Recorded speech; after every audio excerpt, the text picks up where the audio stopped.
అలా Congress party or AICC ఏదైతే ఉందో సిద్ధరామయ్యని డైరెక్ట్గా టార్గెట్ చేయలేదు. బికాస్ సిద్ధరామయ్య అనే వ్యక్తి ఒక మాస్ లీడర్.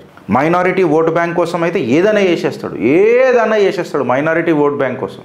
ఏదంటే అది ఇక నేను పచ్చిగా చెప్పాలా పొద్దున అనంటే ఇక మంచిగా ఉండదు కాబట్టి ఏదైనా ఆగిన సోమవారం పూట. సో మైనారిటీల కోసం ఏదైనా చేసేస్తాడు. ఓబీసీ మన కురుబా క్యాస్ట్కి చెందిన నాయకుడు అన్న నేను అనుకుంటున్నా మన సిద్ధరామయ్య గారు. ఇంకా దళిత్ ఓట్ బ్యాంక్ కూడా మన వాళ్ళకు ఇన్ఫ్యాక్ట్ ఇక నేనేమంటున్నానంటే ఈ కన్వర్జేషన్లో ఈ నరేటివ్లో మైనారిటీస్ ఆశీర్వాదమైన గట్టిగున్నది, ఓబీసీస్ ఆశీర్వాదమైన గట్టిగున్నది. ఇన్ఫ్యాక్ట్ చెప్పాలనంటే దళితుల ఆశీర్వాదం కూడా సిద్ధరామయ్య గారికి గట్టిగున్నది. అయితే ఇప్పుడు ఈ పదవి అనేది సిద్ధరామయ్య నుంచి తీసేసి డీకే శివకుమార్కి ఇచ్చిర్రనంటే ఖచ్చితంగా రోల్డ్ గోల్డ్ అయిపోతుంది ఆడ.